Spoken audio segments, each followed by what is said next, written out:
Hello everyone, thank you for having me. My name is Akilson and we are going to present about our research of school bullying with my partners, Clement Yongkei and Tan Ziyan.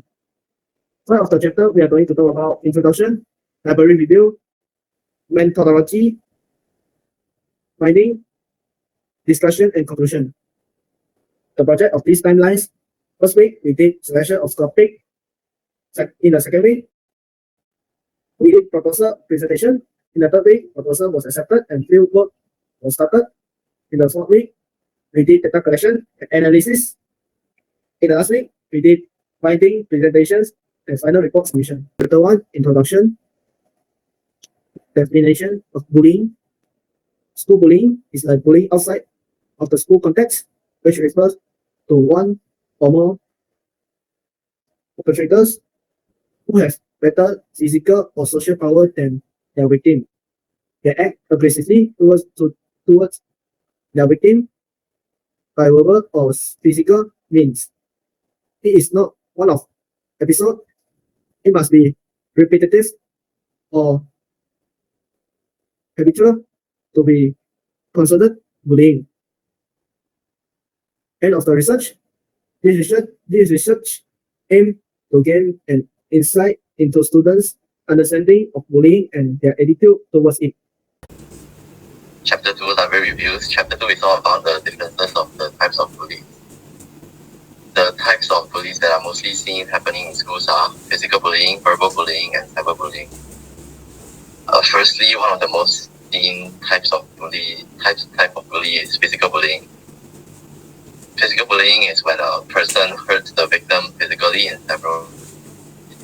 This type of bullying usually happens when the bully has a stronger body than the victim, or has a group and uses these advantages to hurt the victim.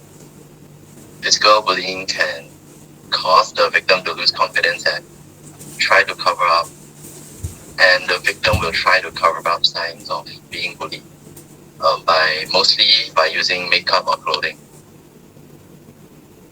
And the examples of physical bullying includes hitting, kicking, punching, pushing.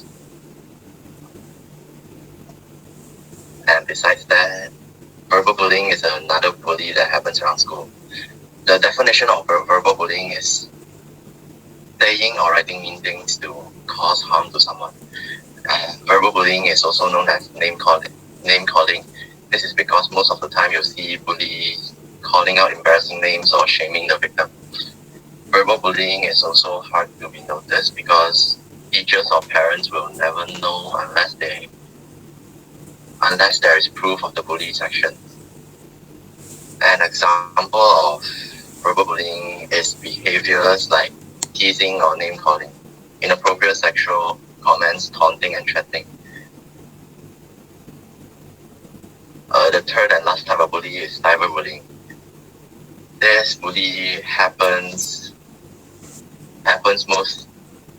because most teenagers nowadays have a phone or tablet, and having their own devices allow them to do anything with the internet, which is filled with sociable websites. Anyone can comment or upload anything they like to the web, which gives teenagers plenty of ways to embarrass, threaten, or harass someone.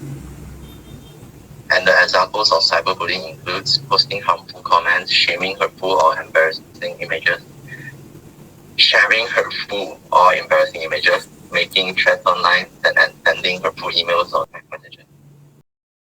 Next, let's move on to Chapter 3, Methodology, which is also the last chapter of our research. The first part of this chapter is Introduction of Methodology, explaining how the proposed study will be fulfilled. The definition of data collecting method aims to illustrate the composition and operation of the questionnaire survey in this chapter. The questionnaire will show the approach to sampling size determination and research design applied. Additionally, we will also provide conclusions, advantages, and limitations of the surveys. Now, we are done with the introduction of methodology. Next, I want to talk about the research design which we use to collect data. To conduct the research, we use quantitative method to collect the data from students, gathering the information and analyzing it into charts and bar tables. We also used quantitative methods to emphasize objective measurements, the statistical, mathematical, and numerical analysis of data collected through questionnaires. The participants for this research are students from Klang's Pinghua High School.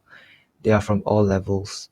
30 students are chosen to participate in this research and their data will be collected throughout a Google Form survey. Since the instruments are confidential, there was no personal information of the participants revealed. Information gathering is a part on how we get infos about bullying and mostly through the questionnaire we created. And the questionnaire we created is a research instrument consisting of a series of questions or other types of prompts to gather information from respondents. It consists of two close-ended questions, and in the close-ended question, answers are required to be selected from the three scales that have been set by us. The scales begin from agreeing, neutral, and disagree, and students are required to choose only one option. The questionnaire has been set into Google Form and distributed among the students to collect data. And researchers, us, will sort out the students' opinion and understand towards bullying. Furthermore, we are going to talk about the project outcomes analyzed by us. This is the first bar chart from the survey, topic as students' definition of bullying. The X from the above charts are name-calling, leaving people out, laughing at people in a nasty way, hitting and pushing, telling nasty stories about other people, taking people's belongings, threatening people, and forcing people to do the things they don't want to do. After understanding the chart of Part A, we know that option agree, neutral, and disagree are given for the students to distinguish the act is either a bullying act or not. Each question is answered by a total of 30 students and the highest rated bullying act is laughing at people in a nasty way with 72% of agreeing. Most people agree with this with this act because this act is most seen when the person being laughed at feels attacked. The highest rated non-bullying act is called names with 56% of neutral. This is because friends nowadays usually have the act of calling each other inappropriate names. Naming someone can be bad gesture and also a good gesture. It depends on the names given. The highest rated bullying act here is laughing at people with a nasty with 72% of agreeing. Now let's move on to chart B, topic as students' attitudes towards bullying and those who are involved in it. The statements from the above tables are it's it's never right to pick on weaker kids. Weak kids are just as good as strong children. It is okay to tell a teacher to help someone who is being bullied. Children get picked on because they got on other people's nerves. I don't like the kids who let others push them around, and kids who get bullied should look after themselves. From this chart, we can know that most students would choose to tell a teacher. There are 0% of students who agree with this action, 16% who picked neutral, and 84% who picked agree. This is because a lot of students believe that simply telling the teacher is the best way to solve bullying acts. It is unsure that students think weaker kids are stronger than a bully. There are 12% of students who disagree with this statement, 40% who picked neutral, and 48% who picked agree. This is because people always know that children are insecure or physically weak. They are, and then they always stays that way. For the people who agree, they believe weaker children who was bullied will eventually grow stronger and more mature. Our reflection is simply what we have learned during this research.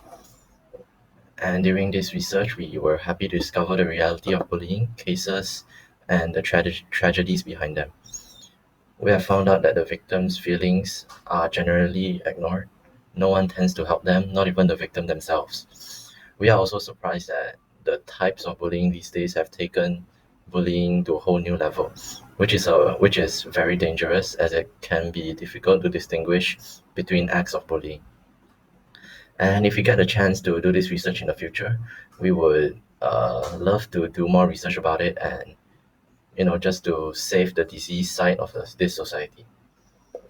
And thank you for taking your time listening to us explaining our research. Hope you got a better understanding of what school bullying is.